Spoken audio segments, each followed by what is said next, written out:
Across the Potomac River lies the heart of Washington, D.C. This 3-mile stretch is known as the National Mall, where founding fathers, historic wars, and American statesmen are immortalized in a series of epic monuments. As touchstones to American history, these giants need to be viewed up close and personal. Best way to do that is to walk it.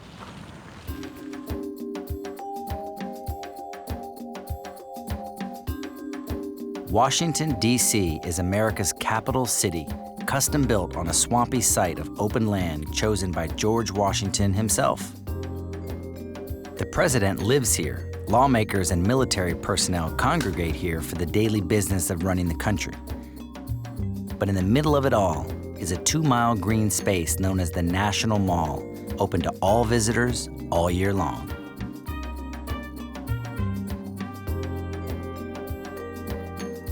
From Arlington National Cemetery, I crossed the Potomac River to view the Lincoln Memorial, Korean War Memorial, and the Vietnam Memorial. Then I loop around the West Mall to get a closer look at the Washington and Jefferson monuments, the Franklin Roosevelt Memorial, and finally, the latest addition to the National Mall, the memorial dedicated to Martin Luther King, Jr.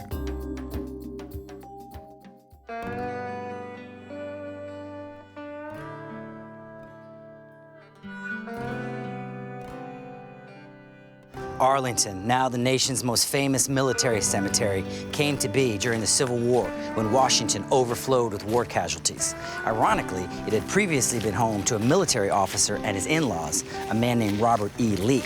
Now, when the Civil War started, Lee was in the Union Army and could see the federal Capitol here from his front porch. However, refusing to fight against Virginia, Lee rode south, away from his luxurious estate, away from Washington, never to return home again.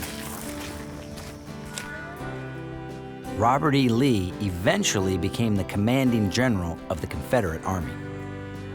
A vengeful Union general whose own son had died in the war proposed that Lee's property be commandeered and used to bury the dead, but not just anywhere on the large estate, right up to the side of the family home. Bury them up to the Rose Garden was the command, Mrs. Lee's prized Rose Garden. He knew this home would never be lived in again.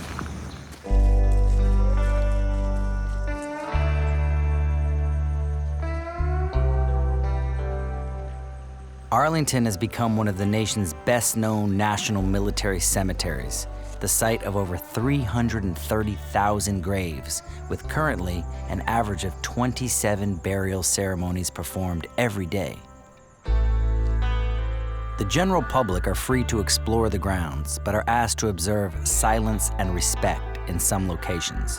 One of these areas is the Tomb of the Unknowns, or as it is also known, the Tomb of the Unknown Soldier.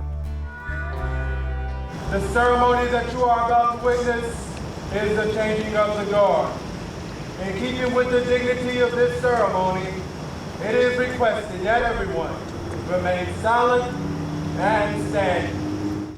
The first unknown soldier was a World War I casualty interred in 1921. Over time, the unidentified remains from victims of World War II, the Korean War, and Vietnam have been added to the tomb. The remains of the Vietnam service member were later identified and removed from the tomb. Now, the concept of the tomb seems to take on a bigger, more symbolic dimension for the honor guards on duty. It is the idea for a veteran or a civilian to come up and say, that was my brother in arms, that was my son, that was my great-grandpa. Whoever it was, it's that idea that we protect.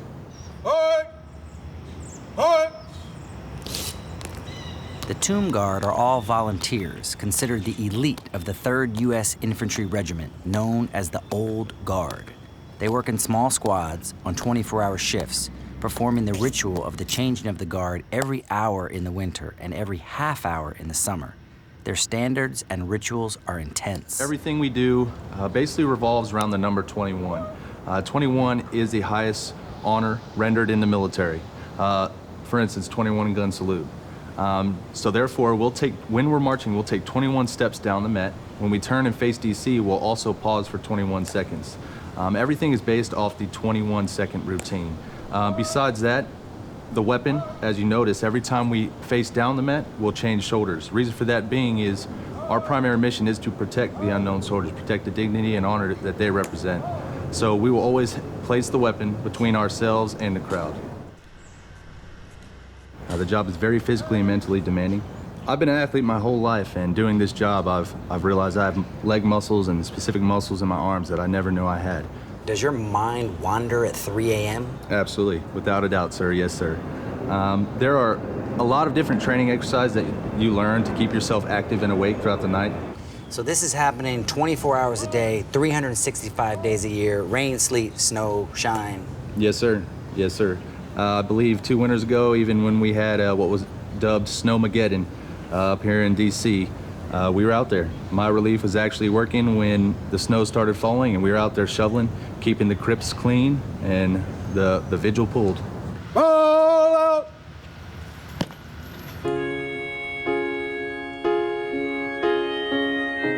There are many different memorials and distinguished names at gravesites all across the sprawling 624-acre site. One of the most visited is the grave of President John F. Kennedy, who is poignantly honored with an eternal flame. Leaving the main gates of Arlington National Cemetery, I head over the Arlington National Bridge for the nearest major monument, the Lincoln Memorial.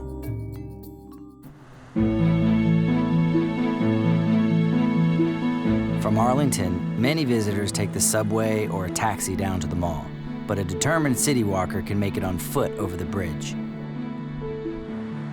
Technically, you're crossing state lines from Arlington, Virginia, into the District of Columbia. Abraham Lincoln was the 16th President of the United States. He presided over the crisis of the American Civil War in the 1860s and was shot and killed by a Confederate sympathizer in 1865, just 6 days after his victory against the South. He was the first American president to be assassinated. Scott Sandage, an author and historian, has studied and written about Lincoln and his era. So why does Abraham Lincoln loom so large in American history? Well, CHAKA, people compare him to the American Christ in a way. He was assassinated right at the hour of triumph, right after the war to save the Union and to free the slaves had been won. And so in many ways, he gave his life for the country. In what ways has the perception of Lincoln and or of this memorial changed over the years? This is a site where the people have really imposed their own meaning. The people that designed the Lincoln Memorial intended it to be a monument to the man who saved the country and kept it together. And part of that intention was to say absolutely nothing, or as little as possible, about slavery or emancipation. So there's nothing in the statue or in the design of the building that would remind you that some people revere Abraham Lincoln for freeing the slaves. Over the course of the last 80 years, since the memorial was opened in 1922, protesters, largely African-American civil rights protesters, have come here famously in 1963 when the civil rights movement and Martin Luther King held the March on Washington. Events like those have, I think, made it hard to look at the Lincoln Memorial without seeing it covered in people asking for freedom. And so the great irony, and I think the great beauty of the Lincoln Memorial, is that it means exactly the opposite today of what its designers and builders intended it to mean. Rather than being a symbol of the reconciliation of the white North and the white South, it's a much broader, much more accessible symbol of the never-ending struggle for freedom in America. Now I head into the mall, detouring past the Korean War Veterans Memorial, then on to the Vietnam Veterans Memorial.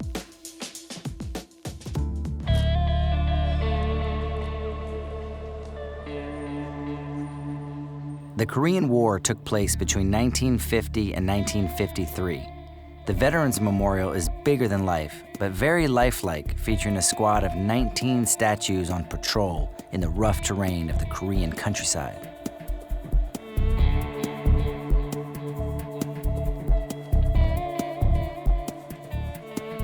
I'm here at the Vietnam Veteran Memorial, which is actually the most visited monument on the mall. It has a distinctly different feeling than the other monuments. As you can see, the weather's turned a bit, but there's still quite a few people interested in being there. The Vietnam War was not a popular war for many Americans during its peak in the late 1960s and early 70s. Yet the compelling nature of this black granite wall has seen it become a veritable American pilgrimage site. The first thing people see when they come to the wall are the names. And they don't quite know how these names fit into the Vietnam War. The names are there by their day of casualty or the day they went missing. Jerry McMahon is an interpretive guide for the Park Service. She describes how the wall was the result of public demand and an open nationwide design competition was held. So they put out this competition, 1,200 entries into this. They literally had to lay out the entries in an airline hangar close by. The judge panel, no Vietnam veterans on it, no politicians on it, no government officials on it. It was a group of 8. And after the week of going through all 1,200 entries, one entry had the unanimous vote of all 8. And that was to a 21-year-old Yale student by the name of Maya Ling. And it was her entry, her design, that won the competition. And that's what you're seeing here today. She literally, when she was told to design this, she had gone up on the bluff right over here, and she saw this memorial. She saw how the country had been torn in half, like you're taking a knife into the ground, and you're starting on the surface, and you're coming deeper and deeper, and then out.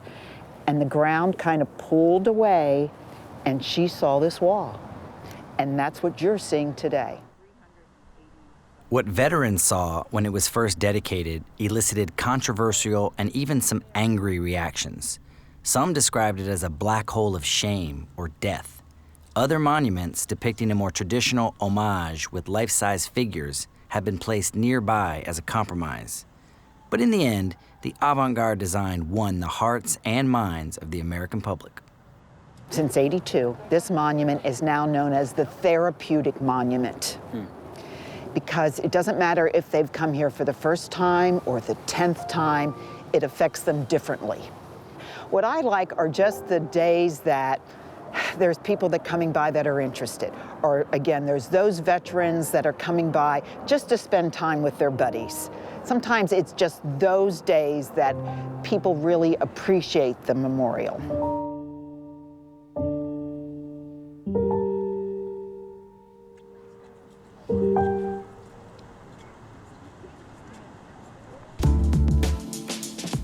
Now I walk towards the ellipse section of the mall for a view of the White House before heading towards the Washington Monument.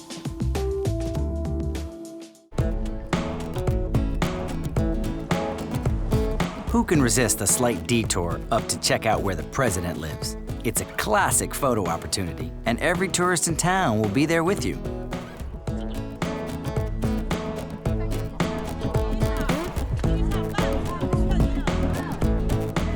Along the mall, there's not a huge choice for lunch, other than a few hot dog and snack stands. Happily, I stumble across a relatively new food option parked along the curb. Thank you.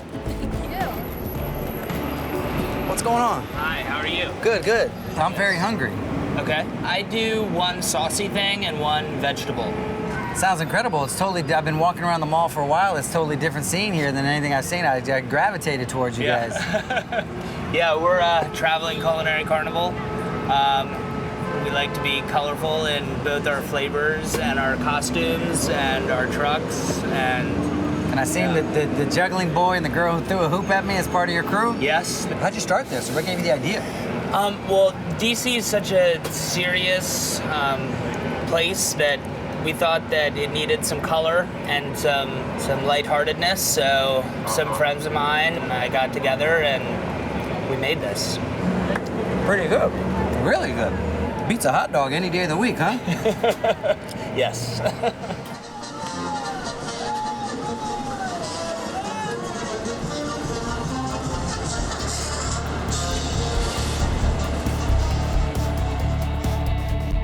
As I approached the mall's oldest monument, the Washington Monument, dedicated to America's first president, George Washington, I noticed people hanging off ropes. This is not, unfortunately, a new fun ride offered by the Park Service. It's actually due to engineers checking for damage from a recent earthquake. Normally, a visitor can take an elevator all the way to the top, but as it is temporarily closed, I settle for a chat with Park Ranger Michael Kelly. Upon its completion in 1884, it was the tallest building that had ever been built in human history. And many assumed that having to build a building of this scale and of this height would require an enormous amount of support inside with iron frames and iron pins and lots of mortar. That isn't the case. It is actually a freestanding stone structure. The Washington Monument is comprised of more than 36,000 blocks of stone, and the stones are simply stacked up. They are locked in place, but they are held in place really solely by their own weight and by gravity. So you spend a lot of time at all the monuments. Do you have a favorite? I've tried to be objective, but I think if I had to come down to it, this is absolutely my favorite. It remains so because of the person of Washington that it was meant to honor. George Washington was the military leader that led the American Revolutionary Army, as well as the first president. So a tribute to him in the national capital seems like a no-brainer. But it took decades of political wrangling, fundraising, and numerous design propositions before they were finally able to complete this obelisk tower based on those constructed in ancient Egypt. Outwardly, George Washington, the general, the president, at 6'2½", military bearing, commanding presence. He walked into a room, commanded attention. This commands attention, so it's a perfect symbol and memorial for Washington.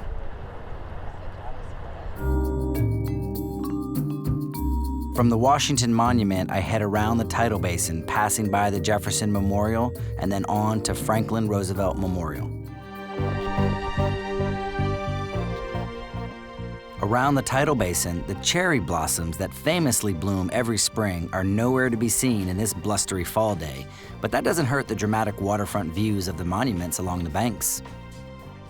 This domed rotunda is dedicated to the third president of the United States and author of the Declaration of Independence, Thomas Jefferson. Some of his most famous writings are engraved on the walls around him and seem as relevant to today's newspaper headlines as they were in the 18th century.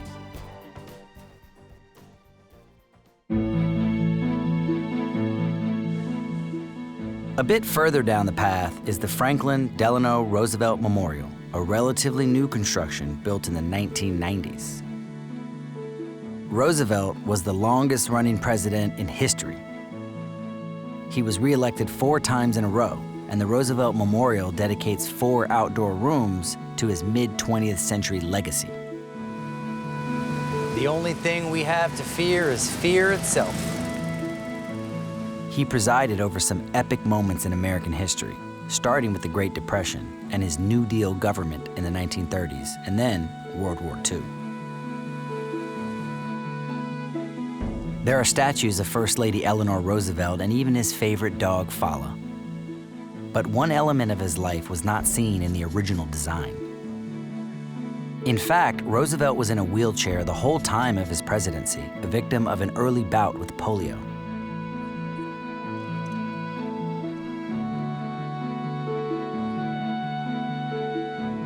This more realistic statue, which includes Roosevelt's wheelchair, was added at the entrance.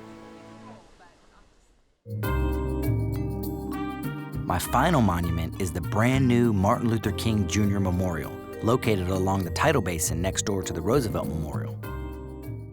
I'm very excited to be at the brand new Martin Luther King Jr. Memorial. It's the last monument on my walk. I've come around from the tidal basin side to the front of the exhibit. This is the official entrance, and I want the total experience. The The inspiration for this memorial was drawn from a line in King's historic I Have a Dream speech. Out of a mountain of despair, a stone of hope. From the entrance, a visitor will be symbolically walking through the mountain of despair and then discovering the stone of hope, on which is carved a 30-foot-high relief of Martin Luther King Jr. himself, looking out towards the Jefferson Monument across the water.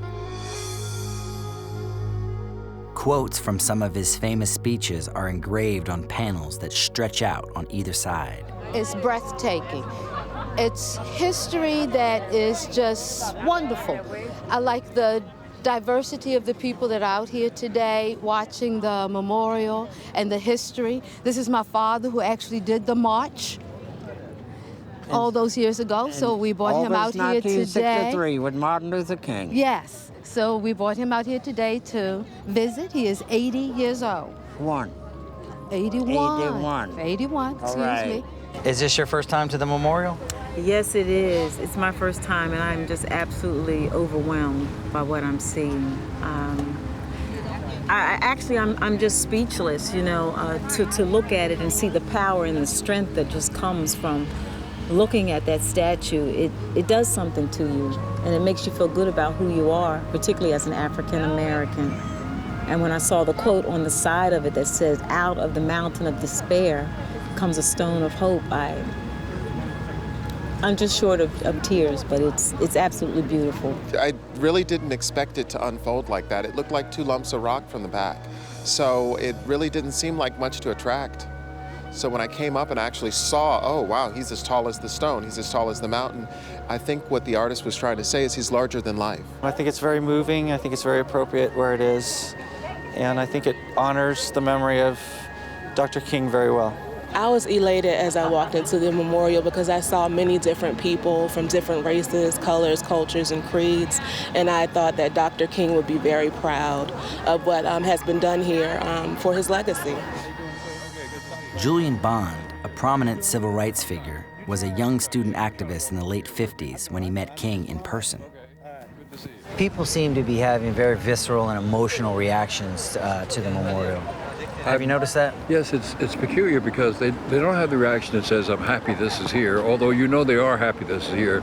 It's a somber reaction, kind of reflective, thinking about what we missed because Dr. King is not with us right now, what it took to get him here, what the movement he was part of, we were part of, involved, what a great struggle it was. So people are not joyous, but they're so happy it's here and they're happy to see him here, as I think he would be happy to be here, even though he'd say, don't make a mess with me.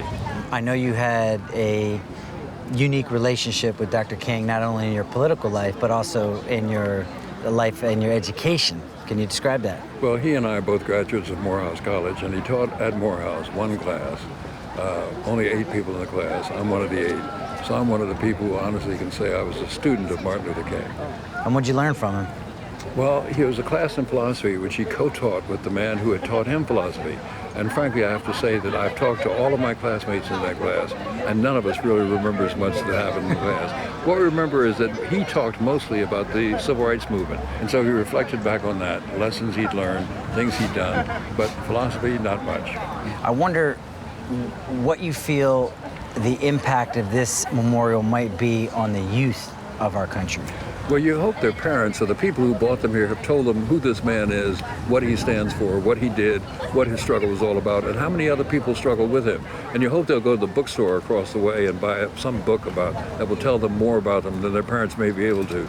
Because this ought to be the occasion for a great deal of learning that Americans need to know about their own history. Because we don't know our own history and preserve our history, it'll be gone, it'll be forgotten.